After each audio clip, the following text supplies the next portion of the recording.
Welcome back to the channel guys. तो आज हम फोकस करने वाले हैं हमारे chapter number 1 of unit 1 the French revolution.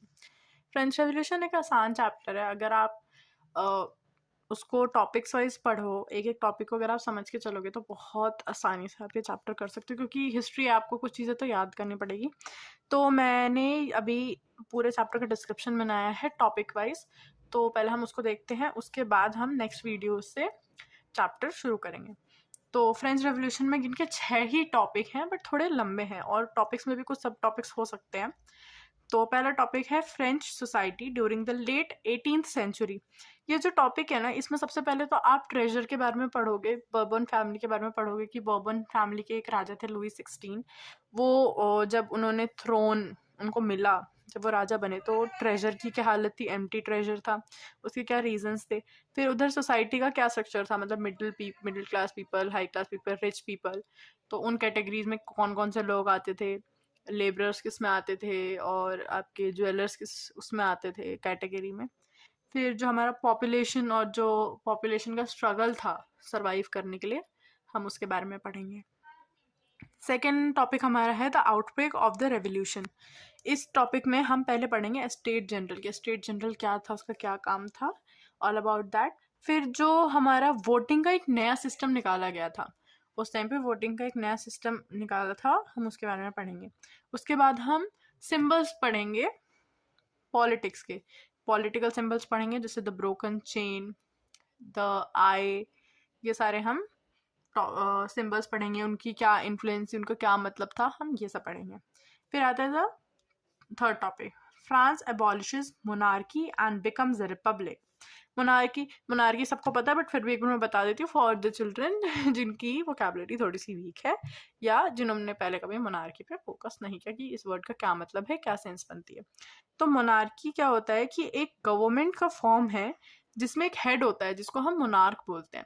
Monarch क्या होता है, a person who reigns over a kingdom और अ एम्पायर, ठीक है, उसको मोनार्क बोलते हैं।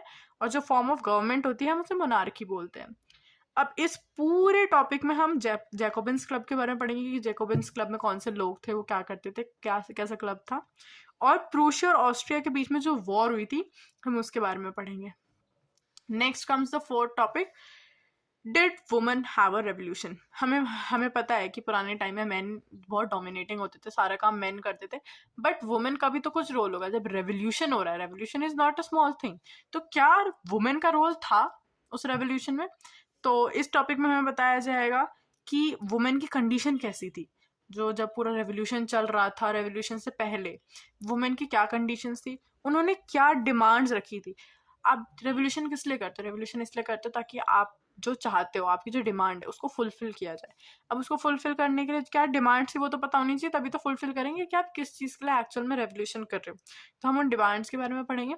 उसके बाद क्या लॉज थे, क्या लॉज पहले थे रेवोल्यूशन की में, वो क्या चाहते थे और फिर वो क्या चेंज हुआ। उसके बाद हम देखेंगे अब वुमेन ने रेवोल्यूशन करा तो उसका कुछ तो रिजल्ट होगा, उस रिजल्ट को पढ़ेंगे। और अबाउट वुमेन आफ्टर राइट्स, जब उन्हें इस रेवोल्यूशन के बाद राइट्स मिल गए तो क्या राइट्स मिले, क्या हुआ, फिर हम वो पढ़ेंगे।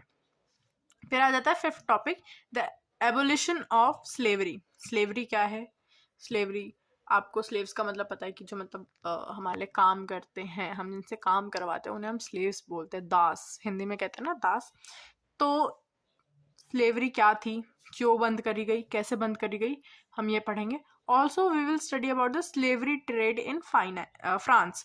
स्लेवरी ट्रेड इन फ्रांस, इसका मतलब है कि जो लोग थे उनको यहाँ से फ्रांस में ट्रेड किया जाता था, उन दास को, जो दास लोग होते हैं ना, मतलब जिन लोगों को दास बना के, दासी बना के रखा है, उनको इधर से उधर भेज रहे हैं ताकि वो दूसरे लोगों का काम कर सके, जिन अलायंसेज में वो हैं उनके लिए काम कर सके, ठीक है। फिर आता है the revolution in everyday life. ये बहुत ही आसान टॉपिक है, बट थोड़ा सा आप इस पर ध्यान देंगे तो हो जाएगा। ओवरऑल ये पूरा हमारा चैप्टर है, इसमें 6 टॉपिक्स हैं और हम इसको एक एक करके कवर करेंगे, सिंगल सिंगल वीडियोस। ठीक है। और ये इंट्रोडक्शन है, तो आप सब एक एक बार मतलब जब हम ये टॉपिक स्टार्ट करेंगे तो आप पहले हम रीड करके एक्सप्लेन करेंगे, एक एक पॉइंट को मार्क करते जाना अपनी बुक्स में कि हाँ पहले ये पॉपुलेशन वाला पैराग्राफ है, ये सोसाइटी स्ट्रक्चर वाला है, ऐसे करके एक एक करके मैं आपको एक्सप्लेन करूँगी और हम ऐसे शुरू करेंगे। और भी चैप्टर्स के मैंने ये बना लिए हैं, बट ऐसे जो मैंने पेंसिल से पॉइंटर्स दिखा ये लिखना बाकी है, ये एक बार लिख लो, उसके बाद मैं आप सबको बाकी चैप्टर्स की भी इंट्रोडक्शन वीडियोज़ दे दूँगी। तो अभी मिलता है नेक्स्ट वीडियो में, और स्टे ट्यून।